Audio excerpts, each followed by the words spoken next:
আসসালামু আলাইকুম ওয়া রাহমাতুল্লাহি ওয়া বারাকাতুহু।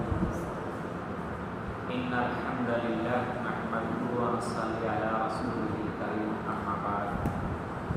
আল্লাহ পাকের নিকট লাখো কোটি শুকরিয়া যে মহান আল্লাহ তাআলা আমাদেরকে পবিত্র শুক্রবার জুমার নামাজ আদায় করার জন্য মসজিদে আসার মতো তৌফিক দান করেছেন। এই জন্য মহান আল্লাহর নিকট শুকরিয়া আদায় করি, আলহামদুলিল্লাহ।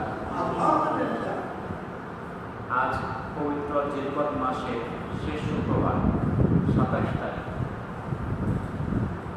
আগামী সোম অথবা মঙ্গলবার জিলহজ মাস শুরু।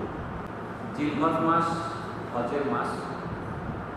এই মাসের বিশেষ ফজিলত আছে। এই জিলহজ মাসের ফজিলত সম্পর্কে ইনশাআল্লাহ আজকে আমরা আলোচনা করব। জিলহজ মাসের 1 নম্বর আমল হচ্ছে বেশি বেশি নেক আমল করা।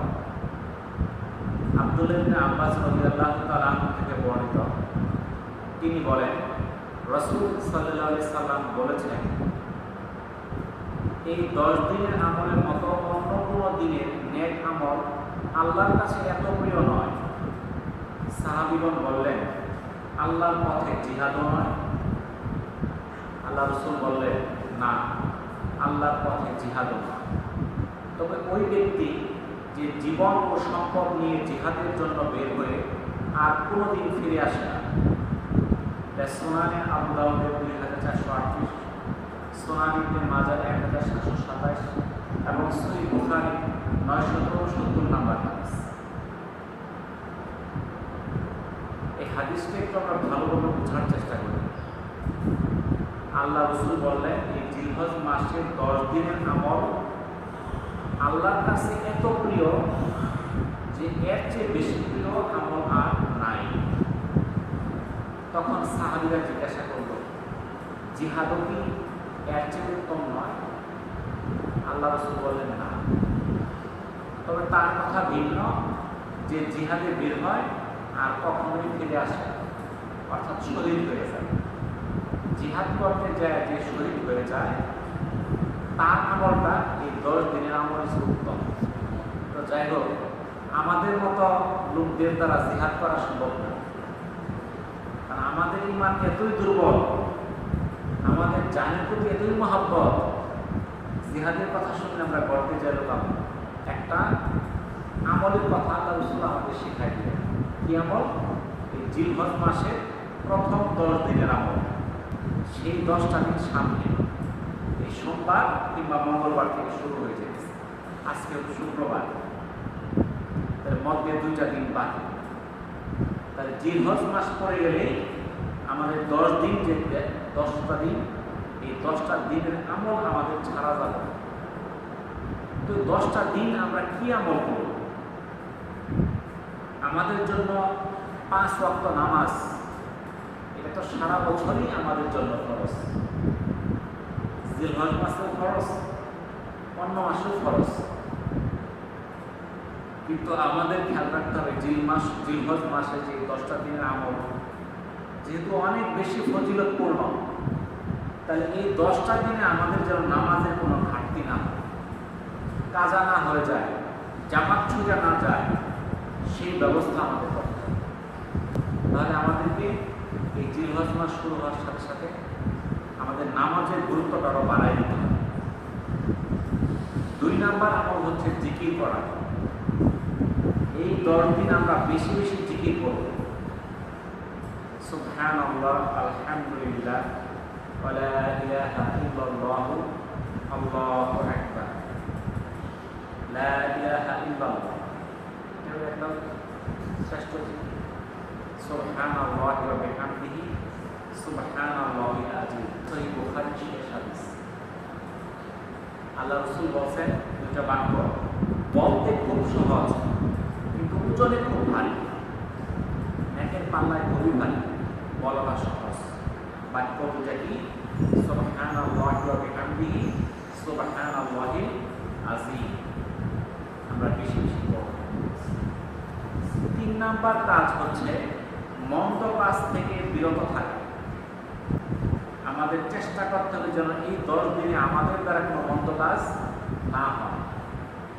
4 নাম্বার, যাদের উপর হজ ফরজ তাদের হজ করা। হজ ফরজ হলে জীবনে একবার হজ করা কি ফরজ। 5 নাম্বার আমল হচ্ছে কুরবানি করা।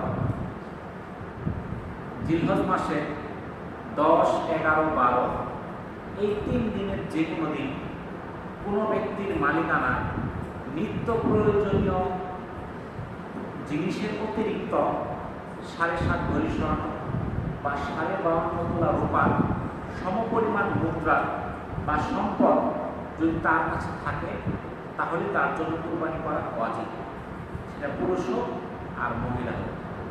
এটা ইবনে মাজাহ 226 নম্বর হাদিস। কিন্তু যাকাতের বিধানটা হইল সম্পদটা 1 বছর থাকতে হবে। 6 মাস থাকলো, 9 মাস থাকলো, 11 মাস থাকছে, এরপর টাকা নাই, তার জন্য জাকাত দিতে হবে না। ওই সম্পদটা সে 1 বছরের মালিক হইতে হবে। আর কুরবানিটা হলো এই 3 দিনের মধ্যে যে কোনো দিন যদি এই পরিমাণ টাকা থাকে, 52.5 তোলা রূপার দাম প্রায় 1.5 লক্ষ টাকা। এই 3 দিনের মধ্যে যদি তার প্রয়োজনীয় 1.5 লক্ষ টাকা থাকে, 1.5 লক্ষ টাকার ধান থাকে, চাল থাকে, ব্যবসায়িক পণ্য থাকে, তাহলে তার কুরবানি দিতে হবে। যায়েদ ইবনে আরকাম রাদিয়াল্লাহু তাআলা থেকে বর্ণিত, রাসূলুল্লাহ সাল্লাল্লাহু আলাইহি সাল্লামের কাছে সাহাবাগণ বললেন, হে আল্লাহর রাসূল, কুরবানি কি? উত্তরে তিনি বললেন, তোমাদের পিতা ইব্রাহিম আলাইহিস সালামের সুন্নাত। তারা পুনরায় বললেন, হে আল্লাহর রাসূল, তাতে আমাদের জন্য কি সওয়াব রয়েছে? উত্তরে তিনি বললেন, কুরবানির পশুর প্রতিটি পশমের বিনিময়ে সওয়াব রয়েছে। তারা আবারও প্রশ্ন করলেন, হে আল্লাহর রাসূল, ভেড়ার লোমের কি হুকুম? এটা তো গণনা করা সম্ভব নয়। আল্লাহ রাসূল বললেন, ভেড়ার প্রতিটি পশমের বিনিময়েও রয়েছে সওয়াব। এটা সুনান ইবনে মাজাহ 226 নম্বর হাদিস। হযরত আবু হুরায়রা রাদিয়াল্লাহু তাআলা থেকে বর্ণিত, রাসূলুল্লাহ সাল্লাল্লাহু আলাইহি সাল্লাম বলেছেন, যে ব্যক্তি সক্ষমতা থাকা সত্ত্বেও কুরবানি করে না, সে যেন আমার ঈদগাহে নিকটবর্তীও না হয়। সুনান ইবনে মাজাহ 226 নম্বর হাদিস। অর্থাৎ যে ব্যক্তির উপর কুরবানি করা ওয়াজিব কিন্তু কুরবানি করলো না, আল্লাহ রাসূল বলছে সে যেন আমার ঈদগাহর কাছেও না আসে। তাহলে যার উপর কুরবানি করা ওয়াজিব তার কুরবানি করতে হবে। রাসূলুল্লাহ সাল্লাল্লাহু আলাইহি সাল্লাম বলেছেন, কুরবানির দিন কুরবানি করাই সবচেয়ে বড় ইবাদত। তিরমিজির 1493 নম্বর হাদিস। তাহলে কুরবানির দিন সবচেয়ে বড় ইবাদত কোনটা? কুরবানি করা। সূরা কাউসারের 2 নম্বর আয়াতে আল্লাহ তাআলা বলেন, তুমি তোমার রবের উদ্দেশ্যে নামাজ পড়ো এবং কুরবানি করো। তাহলে কুরবানি কার উদ্দেশ্যে করতে হবে? এক আল্লাহর উদ্দেশ্যে। আম্মা জান আয়েশা রাদিয়াল্লাহু তাআলা আনহা থেকে বর্ণিত, তিনি বলেন, নবী করিম সাল্লাল্লাহু আলাইহি সাল্লাম বলেছেন, কুরবানির দিন কুরবানির চেয়ে উত্তম কোনো আমল নাই। কিয়ামতের দিন কুরবানির পশুকে শিং, পশম ও খুর সহ পেশ করা হবে এবং কুরবানির জন্তুর রক্ত মাটিতে পড়ার আগেই আল্লাহ তাআলার কাছে তা কবুল হয়ে যায়। তাই তোমরা আনন্দ চিত্তে কুরবানি করো। আল্লাহ রাব্বুল আলামিন বলেন, অতঃপর তোমরা অভাবকে আহার করো এবং দুস্থ অভাবগ্রস্তকে আহার করা। সূরা হজে 28 নম্বর আয়াতে আল্লাহ তাআলা বলে দিলেন কি, সেই কুরবানি থেকে তোমরা আহার করো, খাও এবং আহার করাও দুস্থ অভাবগ্রস্তদের। নিজেরা আমরা কি করবো? খাবো। গরিব অভাবগ্রস্ত তাদেরকে আমরা খাও। তাহলে আমরা কুরবানি করলাম আল্লাহর উদ্দেশ্যে, আল্লাহ আমাদের খাবার অনুমতি দিয়ে দিল। রাসূলুল্লাহ সাল্লাল্লাহু আলাইহি সাল্লাম কুরবানির গোশত সম্পর্কে বলেছেন, তোমরা নিজেরা খাও, অন্যকে আহার করাও, সংরক্ষণ করো। সহিহ বুখারী 5569 নম্বর হাদিস। তাহলে কুরবানির গোশত খাওয়া যাবে, অন্যকে দিতে হবে, আবার সংরক্ষণ করে রাখা যাবে। সূরা হজের 36 নম্বর আয়াতে আল্লাহ তাআলা বলেন, অতঃপর যখন তারা কাত হয়ে পড়ে যায় তখন তা থেকে তোমরা আহার করো। আহার করো যে কিছু চায় আর যে চায় না তাকেও। তাহলে কুরবানির গোশত আমরা কাকে কাকে দিব? আল্লাহ কিন্তু পবিত্র কোরআনে বলে দিচ্ছেন কাকে আমরা নিজেরা খাবো, আর যে চায় তাদেরকে আমরা দিব, আবার যে চায় না তারেও দিব। চায় কারা? ফকির, মিসকিন, ইতিম, অসহায় তারা চায়, তাদেরকে দিতে হবে। আবার চায় না, আমাদের প্রতিবেশী আছে, আত্মীয় স্বজন আছে, তারা তো আমাদের কাছে চায় না, কিন্তু এরপরেও দিব। তাহলে কুরবানির গোশত নিজেরা খাবো, যারা চায় তাদেরকে দিব, যারা চায় না তাদেরকেও দিব। আব্দুল্লাহ বিন ওমর রাদিয়াল্লাহু তাআলা আনহু থেকে একটি বক্তব্য পাওয়া যায়, কুরবানির পশু হতে 1/3 পরিবারের জন্য, 1/3 আত্মীয় স্বজনদের জন্য এবং 1/3 গরিব মিসকিনদের জন্য। ইবনে মাসউদ রাদিয়াল্লাহু তাআলা আনহু থেকে বর্ণিত, পুরা কুরবানির গোশত 3 ভাগ করে তিনি বলেন, 1 ভাগ নিজেরা খেতাম, 1 ভাগ যাকে চাইতেন তাকে দিতাম, আর 1 ভাগ ফকির মিসকিনকে দিতাম। তাহলে ইবনে মাসউদ রাদিয়াল্লাহু তাআলা আনহু গোশতটাকে কি করতেন? 1 ভাগ নিজে রাখতেন, 1 ভাগ তাদেরকে দিতেন যারা চাইতেন, আর 1 ভাগ ফকির মিসকিনকে দিতেন। বিশিষ্ট সাহাবী হযরত আব্দুল্লাহ ইবনে আব্বাস রাদিয়াল্লাহু তাআলা রাসূল করিম সাল্লাল্লাহু আলাইহি সাল্লাম কুরবানির গোশত বন্টন সম্পর্কে বলেন, আল্লাহ রাসূল সাল্লাল্লাহু আলাইহি সাল্লাম কুরবানির গোশত 3 ভাগ করে 1 ভাগ নিজের পরিবারের জন্য রাখতেন, 1 ভাগ গরিব প্রতিবেশীকে দিতেন, আর 1 ভাগ অন্যদেরকে দান করতেন। তাহলে এগুলো বিভিন্ন বর্ণনায় এই কুরবানির গোশত বন্টন সম্পর্কে আসছে। কিন্তু বর্তমানে আপনারা মোবাইল খুললে দেখবেন বিভিন্ন জন বিভিন্ন ফতোয়া দেয়, এক একজন এক এক কথা বলে। আপনার মানতে হবে কোরআন এবং হাদিস, আর মুখের কথা মানার দরকার নেই। যার কথা কোরআন হাদিসের সঙ্গে মিলবে তারটা মানতে হবে। তবে যদি কোনো ব্যক্তির পরিবারের সদস্য সংখ্যা বেশি হয়, কুরবানির গোশত যদি কম হয়, যদি এই কুরবানির গোশত ওই পরিবারের সবার লাগে, তাই সম্পূর্ণ খাওয়া জায়েজ আছে যদি সদস্য বেশি হয়। কিন্তু এখনকার পরিবার কিন্তু সদস্য বড় না। একটা ফ্যামিলিতে 8-10 জনের চেয়ে বড় ফ্যামিলি এখন আমাদের এলাকার কমই আছে। কিন্তু আগের যুগে দেখা যাইত যে এক দাদার পোলা নাতি লইয়া দেখা যায় একবারে মানুষ 50 জন 60 জন এরকম ফ্যামিলি ছিল, এখন খুঁজে পাবেন না। তো দেখা গেছে এক ছাগল জন্ম করছে, ওই এক পরিবারের হয় না, তাদের জন্য সম্পূর্ণ খাওয়া যায়। কিন্তু আমাদের পরিবারের সদস্য এখন বর্তমানে 5 জন 7 জন 10 জন, এর বেশি না। সেই হিসেবে আপনি কুরবানি দেওয়ার আগেই আপনি বাজারে যে একটা ডিপ ফ্রিজ কিনেন, কুরবানি কিনেন 1 লাখ দিয়ে, একটা ফ্রিজ কিনেন 70,000 80,000, কি করবেন? সারা বছর বইরে রাখবেন, ওইতে বের করে খাবেন। তাই এটা কুরবানি হইল খাওয়ার উদ্দেশ্যে। কিন্তু আল্লাহ তাআলা যে পবিত্র কোরআনে বলে দিলেন, আহার করাও যে চায়, আহার করাও যে চায় না। তাহলে আমাকে তো এই কোরআনের আয়াতটাকে আমার মানতে হবে। আমি 1 লাখ একলাই সব খাইয়ে ফেললাম, মানুষ সওয়াল করলো তাকে দিলাম না, আত্মীয় স্বজনকে দিলাম না, প্রতিবেশীকে দিলাম না, এটা তো হইল না। এই জন্য আমাদেরকে কুরবানির গোশতের যে আমরা ভাগটা আছে, এই ভাগটা আমরা সঠিকভাবে আদায় করব।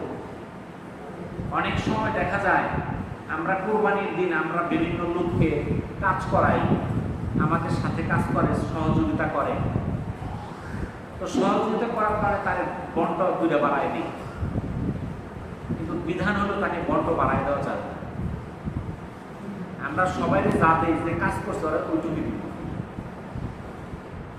তাহলে সে যে পরিশ্রম করলো, আপনি তার বিনিময়ে তাকে পারিশ্রমিক দিয়ে দিবেন, আপনি তাকে টাকা দিয়ে দিবেন। হয়তো নিজের লোক টাকা দিলে মন খারাপ করবে, আপনি তার কিছু উপহার কিনে দিলেন, একটা লুঙ্গি কিনে দিলেন, অথবা তার জন্য 2টা সাবান ডিটারজেন্ট কিনে দিয়ে বলেন যে ভাই তোমার কাপড় নষ্ট হয়েছে, এটা ধুয়েও। তাহলে পারিশ্রমিকটা হয়ে গেল, সে আর ওরা কি করলো না, নিয়ে নিল। তাহলে যে ব্যক্তি কাজ করবে তাকে আমরা হাদিয়া দিয়ে দিই। নিজে জবাই করা উত্তম, আপনার খুশিতে আপনি জব করতে পারেন, এটা সবচেয়ে ভালো। আর যদি হুজুরকে দায়িকা জব করান, তাকে একটা পারিশ্রমিক দিয়ে দেবেন। আপনি 50,000, 1 লাখ, 1.5 লাখ টাকাতে গরু কিনছেন, আপনি হুজুরের 100 টাকা 200 টাকা আপনি হাদিয়া দিতে পারবেন না, কারণ সে ওটা পরিশ্রম করছে। আপনি পারিশ্রমিক অবশ্যই দিবেন। বাজারে হাটে যায় 1.5 লক্ষ টাকা 2 লক্ষ টাকা গরু কিনে জমা না দিয়ে বলে ভাই তুমি নেও তোমার বাড়ির থেকে নিও, এটা করবেন না। আপনি জমা দিয়া গরুটা কিনবেন। অর্থাৎ এই কুরবানির মধ্যে যতগুলো শ্রম আছে, দেখা যায় আমরা কুরবানি কিনলাম, যে গরু যার কাছ থেকে কিনে নিয়ে আসছি, বলি যে ভাই আপনি 7 দিন পাইলে দেন, আমি 7 দিন পরে নিব। তাহলে 7 দিনের খাবারের টাকাটা আপনি দিয়ে দিন। এটা হলো নিয়ম। আপনি যখন টাকা দিয়ে কিনে ফেলছেন, তখন গরু আপনার পালতেছেন, এই টাকাটা যদি কেউ পাইলা দেয়, তাকে টাকাটা দিয়ে দিতে হবে। কারণ আমরা এত টাকা দিয়ে কুরবানি করি, এখানে 100-200 টাকা, হয়তো একটা গরু আমরা 7 জনে কিনি, তাহলে দেখা যাবে যে হয়তো যদি 1000 টাকা খরচ হয়, তাহলে বন্টে ভাগ করবো 150 টাকা করে। আমরা যদি হুজুরে 100 টাকা জবাই করতে দিই, বন্টে করবো 15 টাকা করে, তাই না? 3 জন লোক ওখানে পরিশ্রম করে, তাকে যদি 500 টাকা করে দেই, 3-5 1500, তাহলে 7 জনের বন্টে করবো 200 করে। একটা শেয়ার কিনতে গেলে 20,000 বেশি দর হয় না, 15,000 20,000, তাহলে 15-20,000 হইলে আমরা 1-2 হাজার টাকা আলাদা রেখে দেবো খরচের জন্য। তাহলে আমার কুরবানিটা উত্তম হবে। বুঝতে পারছেন? আমরা এইভাবে কুরবানিটা করব। আবার এই যে আমাদের মধ্যে যে সমাজ আছে, এই সমাজের মধ্যে অনেকেই বলে এই সমাজের মধ্যে কুরবানি দেওয়া বন্ধ করা হারাম, নিষেধ। আসলে এটা সমাজটা হয় কিসের জন্য? সকলের মতামত নিয়ে, যে কুরবানি গোশতটা বন্টন করা সহজ হয়। তবে কেউ যদি মনে করে এখানে না দিলে কুরবানি হইতো না, তাহলে এটা বিদআত হবে। সবাই যদি স্বেচ্ছায় একত্রিত রাখে, সেটা উত্তম। জোর করেও রাখা যাবে না। তুই যেন না দেশ, তুই এলাকার কুরবানি করা হয় কিনা, এটা আল্লাহর বিধান না। সে ইচ্ছা করলে সেখানে একত্রিত হবে, সবাই মিলে যদি খুশি মনে একত্রিত হয়, এটা ভালো। এটা দেখা যায় যে এলাকার মধ্যে যারা কুরবানি দেয় তারা তো গোশত খাই, আর যারা কুরবানি দেয় না তারাও যেন গোশত খাইতে পারে, এই জন্য এই নিয়মটা।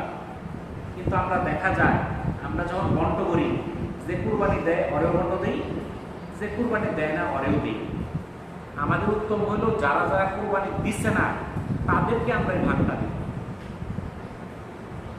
দেখা গেল যে এইখানে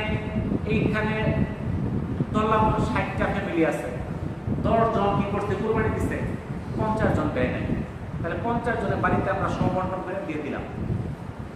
এতে লাভ কি হলো? সবাই গোশতটা পাইল।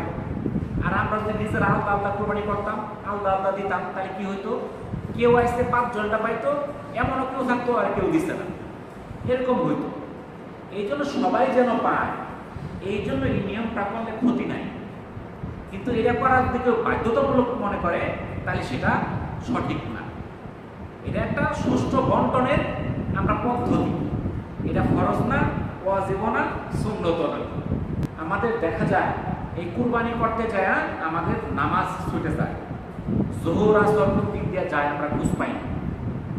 কুরবানি দিতে যায়, কুরবানি দেওয়া হইল ওয়াজিব, আর নামাজ পড়া হইল ফরজ। নামাজ আমার গুরুত্ব বেশি দিতে হবে। কুরবানির গুরুত্ব নামাজের চেয়ে কম। আমাদের মধ্যে অনেকেই আছে 5 ওয়াক্ত নামাজের মধ্যে 1 ওয়াক্তও করে না। কুরবানির সময়টা যখন আসে বলে কুরবানি না দিলে মানছি কি করবো, লজ্জা। সে যে 1 ওয়াক্ত নামাজ পড়ে না, লজ্জা নাই। যার নামাজ নাই কুরবানি দিলে কি হইব নাকি বলে? এই যে আমরা টুপি পরে আসছি, কেউ যদি লঙ্গি ছাড়া টুপি পরে আসে, পাগলটা কোনো ছাগলটা কোনো নেই, পাগলটা টুপি তো পরে দরকার, আগে লঙ্গি দরকার, কিংবা পায়জামা দরকার, ঠিক আছে না? নামাজের নাই খোঁজ পরে কি করে দেয় কুরবানি। তো কুরবানি দিচ্ছে, তার কুরবানি হবে, সমস্যা নাই। কিন্তু আসলটাই তো হইল না, ফরজটাই তো হইল না। কুরবানিটা তো ফরজ না, ঠিক আছে না? কুরবানিটা ওয়াজিব। কুরবানির গুরুত্ব নামাজের চেয়ে কম। তাহলে আমাদের 5 ওয়াক্ত নামাজ ধরতে হবে। এবারে মনে করেন না যে আবার নামাজ পড়ে না, কুরবানি করবার না করতে আমার। আপনি কুরবানি করেন, নামাজটা পড়েন, তাইলে আপনার লাভ। বুঝতে পারছেন? কুরবানি যার ওয়াজিব আপনি অবশ্যই দিবেন, কিন্তু নামাজটা ছাইলেন না, তাহলে এই কুরবানির ফজিলতটা আপনি পাওয়া যাবেন। তাহলে জিলহজ মাসের আমলগুলো আমরা বলতেছিলাম, 5টা আমল বলছি। 6 নাম্বার আমল হলো কুরবানি যারা করবে তারা কুরবানি যখন চাঁদ উঠা করে, সেই চাঁদ উঠা থেকে কুরবানি করা পর্যন্ত তার চুল, পশম, নখ কাটা, চুল কাটা এগুলো বিরত রাখা, বন্ধ রাখা। উম্মু সালামা রাদিয়াল্লাহু তাআলা থেকে বর্ণিত, রাসূলুল্লাহ সাল্লাল্লাহু আলাইহি সাল্লাম বলেছেন, তোমরা যখন জিলহজ মাসে চাঁদ দেখবে তখন তোমাদের মধ্যে যে কুরবানি দিতে চায় সে যেন কুরবানি করার আগ পর্যন্ত চুল, পশম ও নখ কাটা থেকে বিরত থাকে। এটা সহিহ মুসলিমের 1977, 3656 নম্বর হাদিস। সহিহ মুসলিমের 2টা হাদিস আসছে, এই হাদিসটা 2বার। তাহলে যারা যারা আমরা কুরবানি দিতে চাই, যাদের চুল নখ কাটার বাকি আছে, আপনারা রবিবারের মধ্যে, সোমবারে চাঁদ উঠে পড়তে পারে, মঙ্গলবারে উঠতে পারে, আপনি রবিবারের মধ্যে নখ কেটে ফেলবেন, চুল কেটে ফেলবেন, ঠিক আছে? পশম কাটার প্রয়োজন কাটবেন কাল পরশুর মধ্যে, ঈদের আগ পর্যন্ত কাটবো না। তো যারা কুরবানি দিবে না তারাও যদি এই সুন্নতটা আমল করে সেও সব পাবে। পবিত্র জিলহজ মাসের 7 নম্বর আমল হইল বেশি বেশি তাকবীর, তাহমিদ ও তাহলিল পড়া। ইমাম বুখারী রাহিমাহুল্লাহ বর্ণনা করেন যে আব্দুল্লাহ বিন ওমর রাদিয়াল্লাহু তাআলা আনহু ও আবু হুরায়রা রাদিয়াল্লাহু তাআলা আনহু জিলহজ মাসের প্রথম 10 দিন যখন বাজারে যেতেন তখন তাকবীর বলতেন, আর লোকজন তাদের তাকবীরের সাথে তাকবীর বলতেন। বড় করে তাকবীর দাও, আল্লাহু আকবার, বাজারে যায় তাকবীর দিতেন। আমরা বেশি বেশি কি করবো? আল্লাহর বরত্ব ঘোষণা করব, আল্লাহু আকবার, আল্লাহ সর্বশ্রেষ্ঠ, আল্লাহর চেয়ে শ্রেষ্ঠ কেউ নাই, এই ঘোষণা দেওয়া। এটা হলো 7 নাম্বার সুন্নত বা 7 নাম্বার আমল। জিলহজ মাসের 8 নাম্বার আমল হচ্ছে জিলহজের 9 তারিখ থেকে 13 তারিখ আসর পর্যন্ত। জিলহজ মাসের 9 তারিখ ফজর থেকে 13 তারিখ আসর পর্যন্ত প্রত্যেক ফরজ নামাজের পর তাকবীর বলা ওয়াজিব, আর বেশি বেশি তাকবীর, তাহমিদ, তাহলিল বলা, অর্থাৎ আল্লাহু আকবার, আল্লাহু আকবার, লা ইলাহা ইল্লাল্লাহু, আল্লাহু আকবার, আল্লাহু আকবার, ওয়ালিল্লাহিল হামদ। যখন জিলহজ মাসের 9 তারিখ হবে, ঈদের আগের দিন, ফজর থেকে এটা আমাদের পড়তে হবে। পুরুষদের উচ্চ স্বরে একবার, প্রত্যেক ফরজ নামাজের পর সালাম ফিরালেই একবার পাঠ করতে হবে। দেখা যায় যারা জামাতে পড়ে ওরা এটা পড়তে পারে, কারণ ইমাম সাহেব যখন পড়ে একজন ভুল লাগলে আরেকজন পড়ে, তখন শুনে শুনে সবাই পড়ে, কিন্তু ঘরের মধ্যে পড়লে আর মনে থাকে না। তো আমাদের সেটা পড়তে হবে এবং বাড়ির যা বলে দিতে হবে, মহিলাদেরকেও পড়তে হবে। তারাও নামাজের পর এটা পড়বে, কিন্তু তারা পড়বে মনে মনে, জোরে বলবে না। আর পুরুষদেরকে জোরে বলতে হবে। কি পড়তে হবে? আল্লাহু আকবার, আল্লাহু আকবার, লা ইলাহা ইল্লাল্লাহু, আল্লাহু আকবার, আল্লাহু আকবার, ওয়ালিল্লাহিল হামদ। কঠিন এটা? একদম সহজ। এটা আমরা পড়ব। জিলহজ মাসের 9 নাম্বার আমল হচ্ছে আরাফার দিন রোজা রাখা। উম্মাহাতুল মুমিনিন আয়েশা সিদ্দিকা রাদিয়াল্লাহু তাআলা আনহা বলেন, রাসূলুল্লাহ সাল্লাল্লাহু আলাইহি সাল্লাম বলেছেন, আরাফার দিবসের চেয়ে অন্য কোনো দিন এত অধিক সংখ্যক বান্দাকে আল্লাহ তাআলা জাহান্নাম থেকে মুক্তি দেন না। তিনি নিকটবর্তী হন, অতঃপর তাদেরকে বলে, ফেরেশতাগণের সামনে গর্ব করেন এবং বলেন, এরা কি চায়? আব্দুল ইবনে কুরত রাদিয়াল্লাহু তাআলা আনহু থেকে বর্ণিত, রাসূলুল্লাহ সাল্লাল্লাহু আলাইহি সাল্লাম বলেছেন, আল্লাহর নিকট দিবসসমূহের মধ্যে শ্রেষ্ঠ দিন হলো কুরবানির দিন, তারপর পরবর্তী 3 দিন। সুনানে আবু দাউদের 1765 নাম্বার হাদিস। আবু কাতাদা রাদিয়াল্লাহু তাআলা আনহু থেকে বর্ণিত, রাসূলুল্লাহ সাল্লাল্লাহু আলাইহি সাল্লামকে আরাফার দিনে রোজা রাখা সম্পর্কে জিজ্ঞাসা করা হলে রাসূল সাল্লাল্লাহু আলাইহি সাল্লাম বলেন, আমি আল্লাহর কাছে আশাবাদী ইহা পূর্ববর্তী 1 বছর এবং পরবর্তী 1 বছরের গুনার কাফারা স্বরূপ। এটা সহিহ মুসলিমের 1163 নাম্বার হাদিস। এটা নিয়ে মতভেদ আছে। কেউ বলছেন যে আরাফার দিন, তো যেহেতু আরাফার ময়দান একটা, সারা পৃথিবীতে একটা স্থানে আরাফা হয়, তাহলে সেই দিন রোজা রাখতে হবে। আবার কোনো কোনো আলেমদের মতে আমাদের বাংলাদেশে যেদিন 9 তারিখ সেই দিন রোজা রাখতে হবে। তো আমাদের একটা বুদ্ধি আছে, এই রোজাটার ফজিলত কি, যে এই রোজাটা রাখবে, এই রোজা রাখার কারণে তার সামনের 1 বছরের গুনাহ মাফ, পিছনের 1 বছর গুনাহ মাফ। এর চেয়ে বড় সুযোগ আর কি চাই? মনে করি একজনকে আমার খাইলাইছি, রোজা কি আমার কত রাখলো কাজ হলো না, ওটা ওর কাছে মাপ চাইতে হবে। ঠিক আছে? তো আল্লাহর কাছে আমরা যে অপরাধগুলো করছি এগুলো মাফ করে দিই একটা রোজার। তো আমি যদি একটা করতে 2টা রাখি, আমি ওই আরাফার দিনও রাখলাম, আবার এই বাংলাদেশের 9 তারিখেও রাখলাম, তাহলে যেটা আল্লাহ কবুল করে ওইটি আমার লাভ। রোজা আমার যত বেশি রাখবো তত লাভ। সবচেয়ে উত্তম হয় আমরা যদি 9টা রোজা রাখি, এটা সবচেয়ে ভালো। কোনো কোনো হাদিসে আছে এই প্রতিটা রোজার জন্য 1 বছরের রোজা রাখার সব দান করা হবে। তাহলে 9টা রোজা রাখলে 9 বছর। যদি চাঁদ ওঠে সোমবারে, তাহলে সোমবারে সেহরি খাইতে হবে, মঙ্গলবারে চাঁদ উঠলে মঙ্গলবারে সেহরি খাইতে হবে। 9টা রোজা রাখলে এত বেশি ফায়দা। আমরা চেষ্টা করি এই 9টা রোজা রাখার জন্য, এবং আমরা বাড়িতে মা বোনদেরকে বলে দিই, বাড়িতে যারা আছে তাদেরকে আমরা জানাই দিই এই 9টা রোজার এত ফজিলত। 9টা যারা রাখতে না পারে তাহলে কমপক্ষে শেষে 2টা রাখতে বলেন, 8-9। এটাও না পাইলে যারা আলিশা আছে অন্তত একটা হলেও রাখো। ঠিক আছে? তাহলে আমরা অন্যজনকে তাকিদ দিব, বলবো যদি আপনার কথা এটা রাখে আপনি কিন্তু সব পাবেন। এই জন্য আমরা চেষ্টা করি 9টা রোজা রাখার জন্য, তাহলে এই ফজিলতগুলো আছে। ঠিক আছে? তাহলে আমরা এটা চেষ্টা করব। আর আরেকটা জিনিস, এখন আমরা ধান টান তুলতেছি, আমরা মনে করি তো ধান, আমরা গৃহস্থ মানুষ, আমার তো কোনো জাকাত নাই, জাকাত তো দিব তারা ব্যবসায়ী চাকরিজীবী, এরা গৃহস্থ করে আবার কিসের জাকাত? পবিত্র কোরআনে আল্লাহ তাআলা বলেন, আর তিনি সৃষ্টি করেছেন এমন বাগান সমূহ যার কিছু মাচা নির্ভর, অপর কিছু মাচা নির্ভর নয়, খেজুর বৃক্ষ ও শস্য যার স্বাদ বিভিন্ন রকম, আর জয়তুন ও আনার এগুলো একটি অন্যটির মতো, আবার বিভিন্ন রূপেও।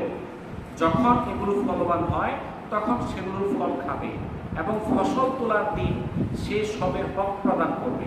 আর অপচয় করো না, নিশ্চয়ই তিনি অপচয়কারীকে পছন্দ করেন না। সূরা আনআমের 141 নম্বর আয়াতের অর্থ।